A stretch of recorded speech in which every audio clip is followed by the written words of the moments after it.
Lucifer dulunya adalah malaikat Tuhan yang namanya memiliki arti pembawa cahaya atau bintang fajar. Lucifer dideskripsikan di Alkitab sebagai makhluk yang sangat terang dan sangat bijak. Banyak yang mengatakan bahwa Lucifer adalah salah satu malaikat paling kuat atau salah satu malaikat yang memiliki posisi tertinggi di surga. Dia adalah the angel of worship, malaikat yang memimpin puji-pujian di surga. Namun, Lucifer memberontak pada Tuhan oleh karena kesombongannya dan keirian hatinya terhadap Tuhan.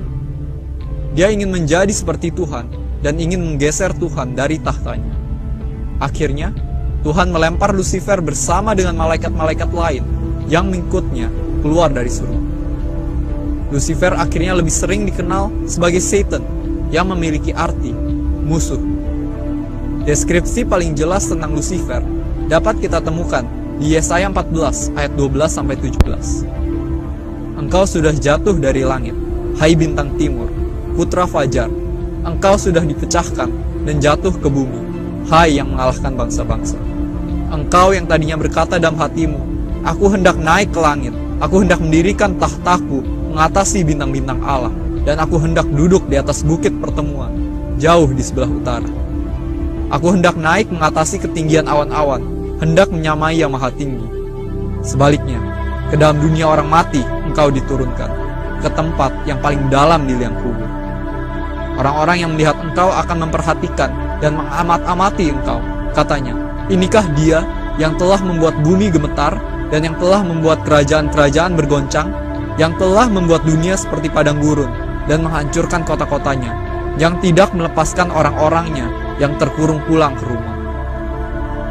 Pada Lukas 10 ayat 18, Tuhan Yesus mengatakan, I saw Satan fall like lightning from heaven.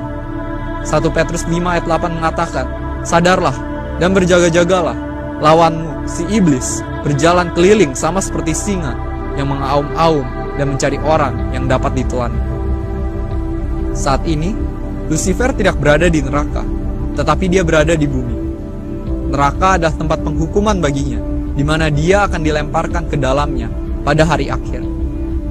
Wahyu 20 ayat 10, yang merupakan kitab yang menceritakan apa yang akan terjadi di masa depan, mengatakan demikian. Dan iblis, yang menyesatkan mereka, dilemparkan ke dalam lautan api dan belerang, yaitu tempat binatang dan nabi palsu itu, dan mereka disiksa siang malam sampai selama-lamanya. Lucifer tahu akan apa yang akan menimpanya pada akhirnya, sehingga dia menggunakan waktu yang dia miliki untuk membawa siapapun yang dapat dibawanya masuk bersamanya ke dalam neraka.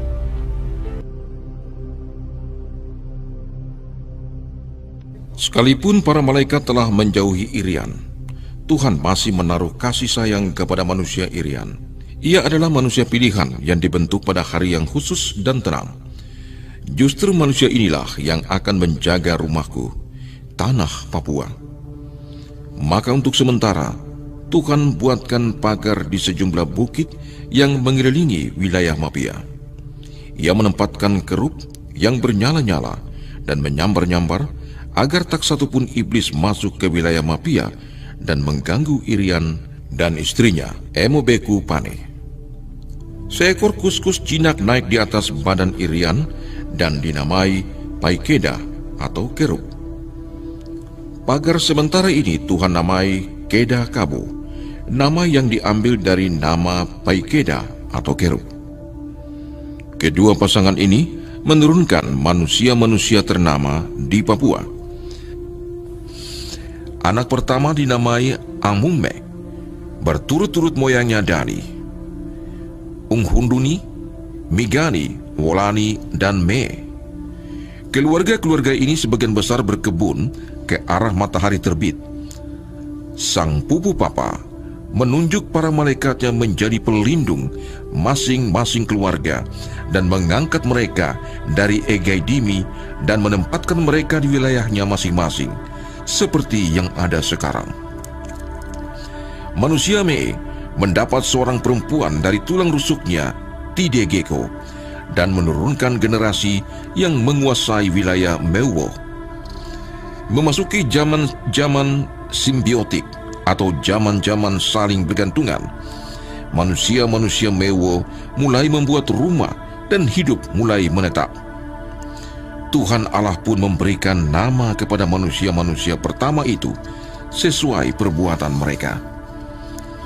Rombongan pertama dinamai Madou Tuma, karena sering berkebun dekat ke telaga dan selalu membawa datang pondasi dan tiang bangunan.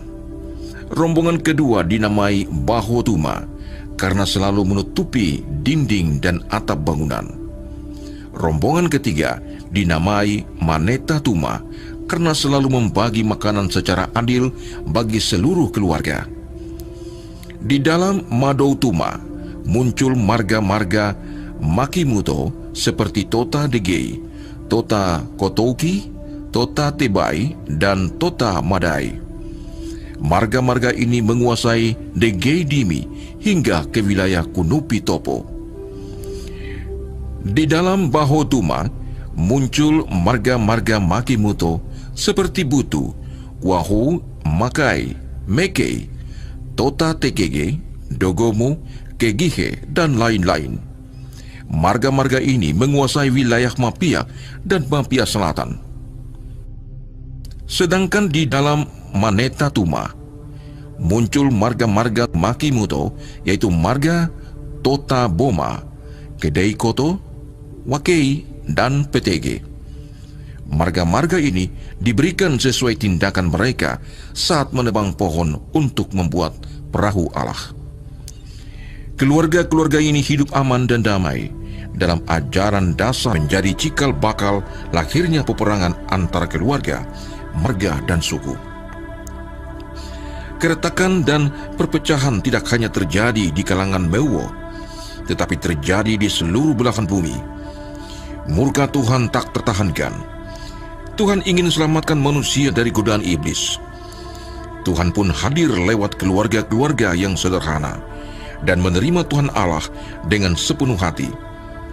Dalam keluarga-keluarga itu, Tuhan memilih pemuda-pemuda yang bertenaga agar bisa menebang pohon yang nantinya dibuatkan perahu untuk doa Kabo Duai. Kali ini, Tuhan mau membuat pagar tetap yang dikenal dengan nama Umina Kabo.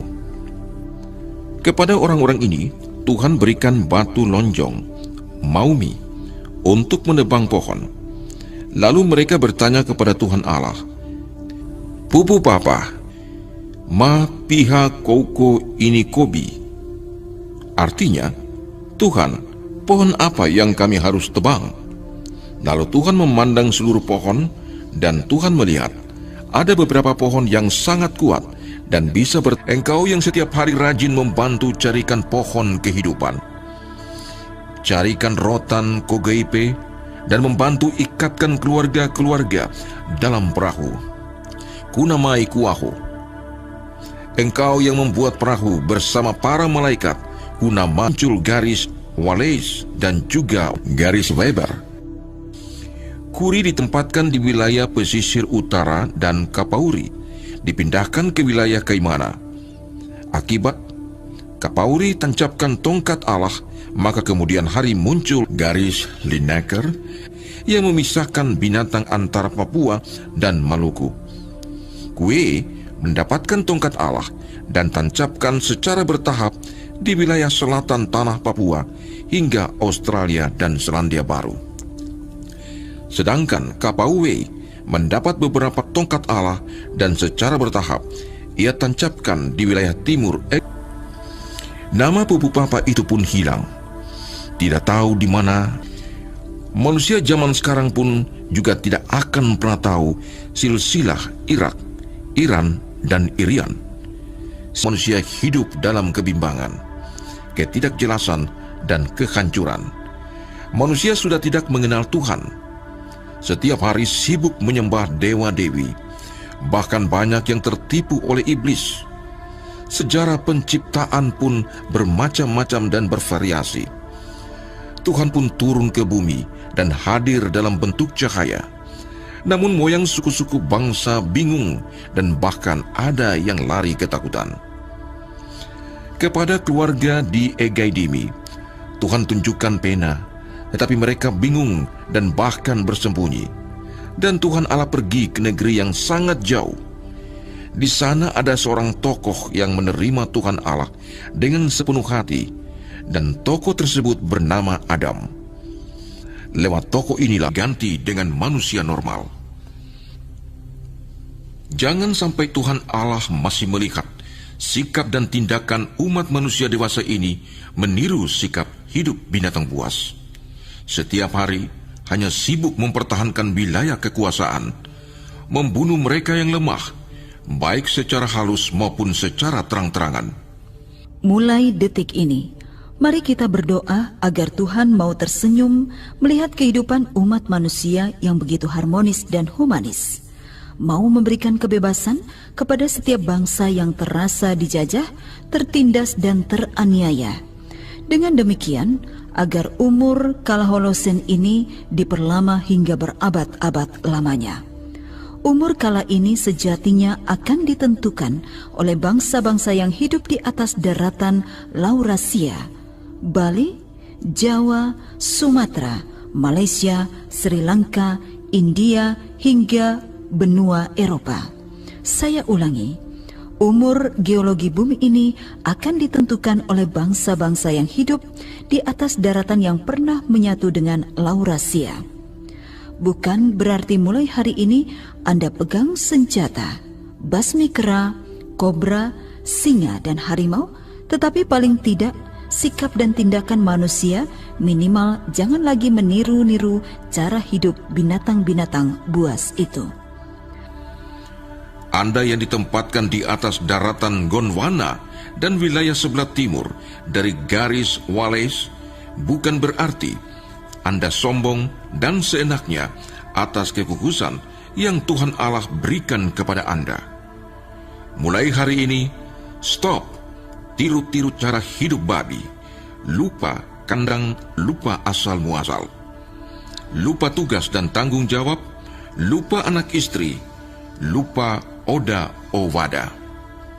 Mulai hari ini, stop tiru cara hidup Anoa, Komodo, Kuskus, dan Kanguru yang pemalas kerja dan hanya tahu menuntut dan mengharapkan dari hasil keringat orang lain. Umur-umur sekolah, mari ramai-ramai masuk sekolah. Bila mau berkeluarga, hindari minuman keras dan pergaulan bebas.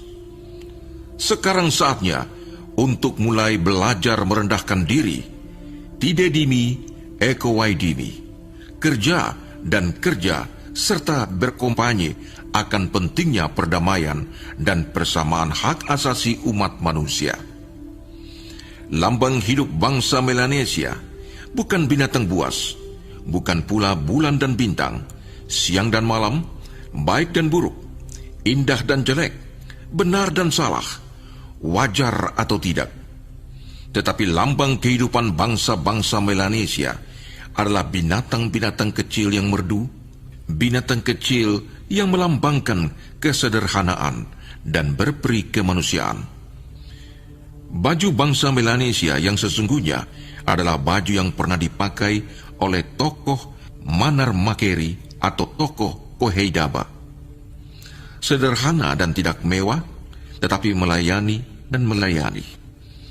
Pemerintah sebagai wakil Allah di bumi sudah saatnya bangkit mewujudkan semangat otonomi khusus bagi rakyat Papua di atas negerinya sendiri. Tidak mungkin semua harta kekayaan yang kita tampung-tampung serta-merta kita bawa masuk ke dalam liang kubur. Ingat, ukuran kuburan seorang pejabat yang kaya raya tetap sama dengan ukuran kuburan seorang petani sayur. Sudah saatnya pemerintah membagi proyek pembangunan secara adil dan merata berdasarkan kebutuhan wilayah yang diusulkan lewat musrembang kampung. Bukan program baru yang tidak pernah diusulkan rakyat. Hak-hak lembaga adat, lembaga keagamaan, organisasi kepemudaan, dan mama-mama sebagaimana diatur dalam Perdasus harus jelas dalam dokumen pemerintah. Dengan demikian, agar aparatur pemerintah melaksanakannya dengan baik dan tidak ada lagi yang berhubungan dengan penegak hukum dan masuk penjara. Tanah Papua, selain Taman Eden pilihan, Paradise Islands, juga sebagai surga, tempat orang bermukim setelah meninggal. Di Mapia ada beberapa lokasi yang dinamai Ahani Makida, tempat arwah-arwah orang-orang yang sudah meninggal. Tidak hanya arwah dari orang Mapia saja, tetapi arwah seluruh umat Allah yang telah meninggal dunia akan ditempatkan di Ahani Makida. Sekalipun engkau bangsa Israel, Arab, Presiden Amerika, manusia Jawa, Afrika, artis Michael Jackson, Madonna, atau siapapun di sana, kalau sudah meninggal, pasti Anda akan dikirim ke Mapia di negeri Ahani Makida, di samping istana Allah Bapa di surga. Mari jaga alam lingkungan ini dengan baik, agar kita diberkati Tuhan sampai selama-lamanya. Apakah dongeng ini disembunyikan Nabi Musa dalam kitab Genesis pasal 1 sampai pasal 4? Semoga kisah Eden yang mirip dengan singkatan nama penulis buku Mapia ini berguna bagi kita semuanya untuk menatap hidup yang lebih baik di hari depan. Akhir kata, pada akhir zaman nanti, Tuhan Allah tidak akan memilah-milah siapa anak pertama dari Irak, Iran, atau Irian. Tuhan Allah juga tidak akan memilih dari sudut pandang status sosial, KTP nasional, atau KTP elektronik. Tuhan Allah juga tidak akan melihat ini turunan Ishak atau turunan Ismail. Tuhan Allah juga tidak akan mengatakan seluruh pengikut Yesus Kristus masuk neraka, dan seluruh kaum muslimin, Buddha, Hindu, Konghucu masuk surga. Tetapi Tuhan Allah akan melihat hati manusia. Apakah manusia mencintai Tuhan Allah dengan segala ciptaannya, atau sebaliknya? Tuhan Allah juga tidak akan melihat manusia dari sisi kekayaan, jabatan, atau berpenampilan agamis, tetapi dalam prakteknya masih mengizinkan pembunuhan di atas tanah Papua. Sejarah panjang dalam buku Mapia ini telah menuntun kepada kita untuk selalu bersihkan hati dan berhati-hati melukai hati manusia lain yang dibekali akal budi. Sebab sudah nampak, binatang dinosaurus yang tak berakal budi saja Tuhan basmi dengan meteor raksasa. Manusia purba yang tak berakal budi Tuhan basmi dengan air bah 4 kali berturut-turut. Saya tidak tahu hukuman apa yang Tuhan Allah akan turunkan kepada umat manusia yang sudah mengetahui tetapi tidak melaksanakannya. Hukumannya pasti lebih berat dari yang kita ketahui. Pakar geolog, mitigasi dan bencana alam untuk tidak boleh menutup dokumen-dokumen potensi gempa bumi, tsunami, atau air bah, termasuk pengetahuan umum tentang pergerakan lempeng. Keselamatan manusia di bumi ini ada di tangan Anda. Marilah menyusun tata ruang kota yang aman dari berbagai bencana alam, agar manusia semakin selamat, semakin bertobat, dan hanya menyembah Tuhan Allah menurut agama dan kepercayaannya masing-masing. Jangan takut dan ragu memindahkan sebuah kota yang dalam pondasi tanahnya menyimpan potensi gempa atau tsunami, agar generasi mendatang selamat dan tidak tertimpa lumpur dan longsor atau terendam dalam bencana tsunami. Marilah berhenti berkompanyi siapa yang paling benar di hadapan Tuhan, sebab para nabi di surga duduk semeja hanya sibuk menyembah Tuhan Allah yang sama. Hanya cara, bahasa, tata ibadah yang berbeda-beda. Akhir kata, Tuhan Allah tidak memilih siapa anak pertama, siapa keturunan istri pertama, atau turunan istri keempat. Tetapi Tuhan Allah memilih karena hatinya. Nabi Adam, Nabi Musa, Nabi Nuh, dan Nabi Daud dipilih bukan karena kejagoannya, kegantengannya, kepintarannya, tetapi Tuhan memilih karena hatinya yang polos dan setia kepada Tuhan Allah Bapa di surga. Di Taman Firdaus ini, tidak perlu lagi manusia membawa senjata, anak panah, dan pedang. Selesaikan semua masalah dengan manusiawi, agar umur Holosen ini diperlama dan tidak terjadi murka Tuhan bagi umat manusia. Doa-doa rekonsiliasi, memohon maaf kepada Tuhan atas kesalahan moyang, adalah tugas utama agar kita semua semakin diberkati dan mendapat satu tanda heran ke tanda heran yang berikutnya. Haleluya. Amin.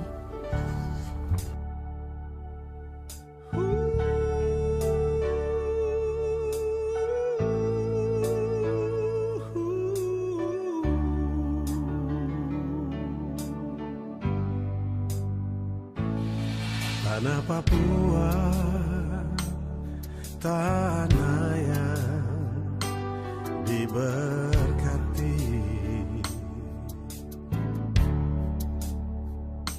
suara kerubin bersorak-sorai memuji Tuhan. Alam yang indah, rakyatnya rukun, bersatu padu.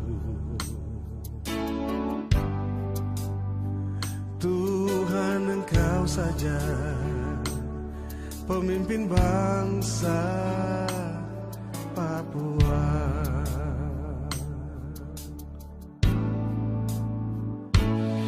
Tanah Papua, tanah yang penuh rahmat, misionaris sungguh berjasa di atas tanah ini.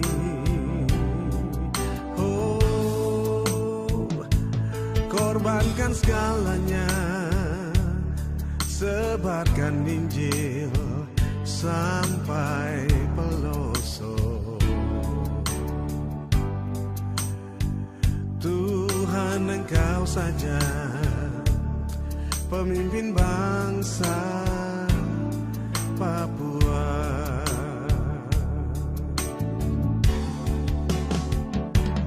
Pendeta Otto, Pendeta Geisler, Penginjil Petrus Kaviar, Pastor Tilelman, Sauki Tekege, Pendeta Deibler, Walter Pos, penunjuk jalan bagi bangsa Papua.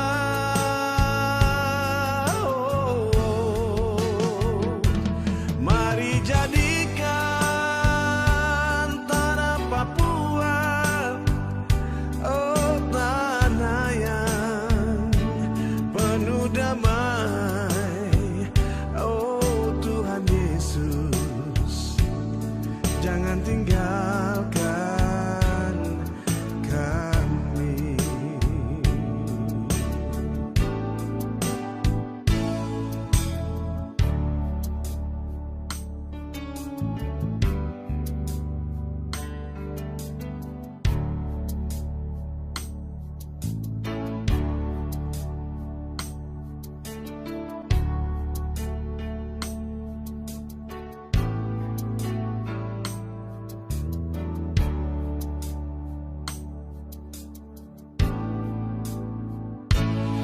Tanah Papua, tanah yang penuh rahmat,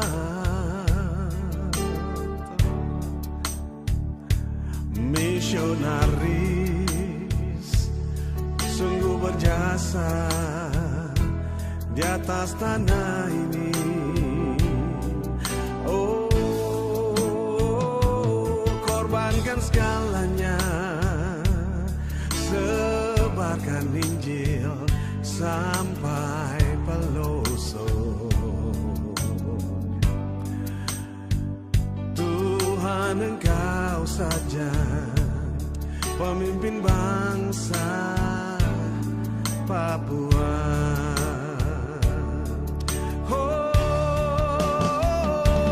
Pendeta Otto, Pendeta Geisler, Penginjil Petrus Kaviar, Pastor Tilelman, Saukite Gege, Pendeta Deibler, Walter Hos, penunjuk jalan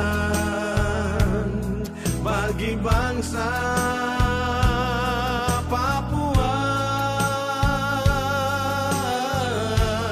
Oh, mari jadikan tanah Papua, oh, tanah yang penuh damai. Oh, Tuhan Yesus, jangan tinggalkan kami.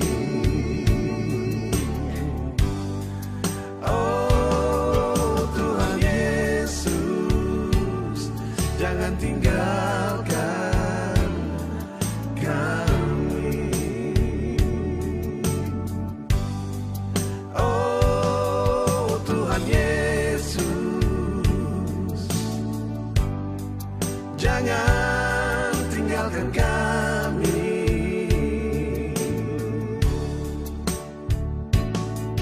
Yesus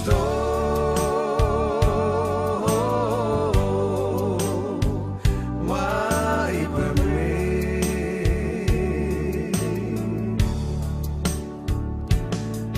Yesus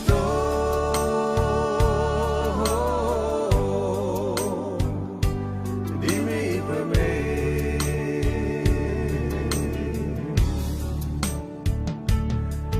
Yesus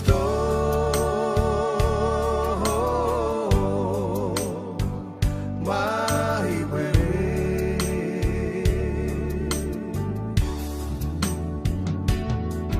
Yesus